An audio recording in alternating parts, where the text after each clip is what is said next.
The air in the castle's great hall was thick with politics and perfume.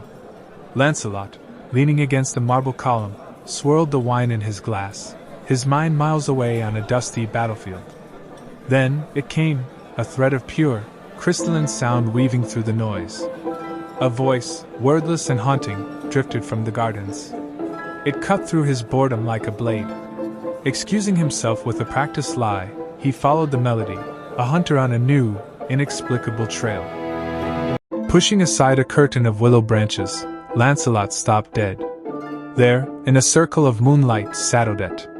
A spectral swan, crafted from shimmering blue magic, arched its neck and danced around her as her fingers plucked a harp. She was the embodiment of a sorrowful sonata, her beauty so profound it felt like a physical blow. For a man who lived at the speed of a thrust, the absolute stillness and raw emotion of the scene held him captive. His boot scuffed a loose cobblestone. The music cut off abruptly. The spectral swan dissolved into a shower of fading azure light. Odette's head snapped up, her wide, blue eyes wide with surprise and a hint of violation. "Who's there?" Her voice, even laced with alarm, was melody. Lancelot stepped from the shadows, feeling uncharacteristically clumsy. He offered a flawless, formal bow. "My deepest apologies, my lady. I am Lancelot. I was drawn by the music. I did not mean to startle you." He used his most charming tone, the one that usually disarmed court ladies. "A room full of barons cannot compete with a siren's call." Odette rose, her posture transforming from melancholic artist to poised princess. "I am no siren," she stated, her voice cool. "And this garden is my refuge, not a court for flattery." Her gaze was assessing, seeing past his title and looks to the interruption he represented. The dismissal in her tone was a shield he wasn't used to encountering. Lancelot's charming smile vanished. Her directness disarmed him. He saw the steel in her eyes and realized flattery was an insult here. "You are right," he conceded, his voice softening. "Forgive me. The song, it was the most beautiful sound I have ever heard. It sounded like longing." The raw honesty in his words made Odette blink. "Longing," she repeated, her defensive posture easing slightly. "You understand longing?" "I understand the desire for freedom," he said, his eyes flicking to the high garden walls that hemmed her in. "The need to move without chains, even if they are gilded. My freedom is the open road. Yours, it seems, is in your song." A single, traitorous tear escaped Odette's eye before she could stop it. No one had ever seen her so clearly. "My song is my curse as much as my gift," she whispered, looking away. "It is the source of my power and the cage that keeps me within these walls. To control it, I must remain here." Moved by her vulnerability, Lancelot did something instinctive and profound. In one fluid motion, he drew his sword. Odette gasped, stepping back, but he simply laid the gleaming blade flat across his palms, an offering. "Then let my sword be your promise," he vowed, his voice low and intense. "A promise that the world beyond these walls is real. And if you allow it, I would like to show it to you one day." Odette looked from the deadly, honest steel to the fierce sincerity in his eyes. The loneliness in her heart quivered with a new, terrifying hope. Slowly, she reached out.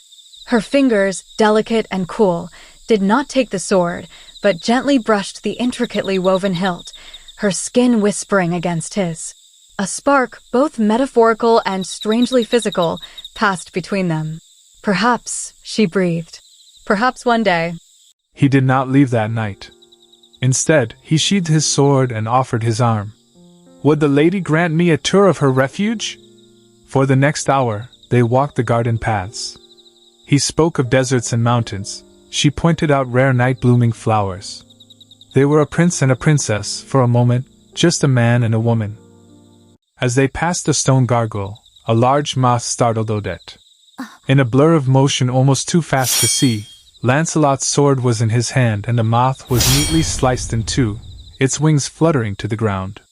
He stood poised, a statue of lethal grace. Odette stared, not in fear, but in awe of the terrifying, beautiful speed he commanded. He sheathed his sword, looking slightly embarrassed. A reflex. Odette, to her own surprise, let out a soft, genuine laugh. The sound was brighter than her song, like bells. I have never seen such precision used on a moth, Sir Lancelot. He grinned, a real, unguarded grin this time. I am at your service, my lady, for any and all insect-related threats. They reached the edge of a dark, still lake where real swans slept. They're my confidants, Odette said softly. They understand the pull of the water and the call of the sky. Lancelot watched the majestic birds. They are like you, he murmured. Serene on the surface, but with the power for great flight. The poetry of his observation surprised them both. A guard's voice caught through the night. Sir Lancelot, your presence is requested by the Baron. The spell was broken. The real world intruded. Lancelot's face tightened with regret. It seems my freedom is also conditional, he said wryly. As they walked back toward the castle lights, Odette stopped him. Your promise, she said, her voice firming.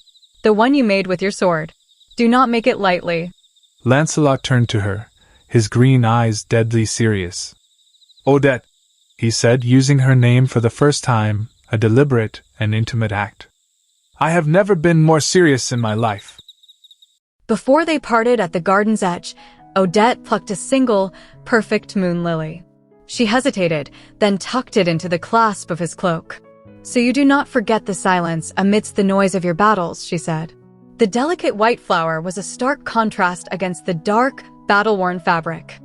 He bowed over her hand, but instead of a formal kiss, he simply held it, his thumb brushing lightly over her knuckles. Until we meet again, he whispered. He turned and walked away, but glanced back once, catching her watching him. The connection held, tangible as a silver thread in the moonlight, before he disappeared into the castle. Back in her chambers, Odette went to her harp but did not play.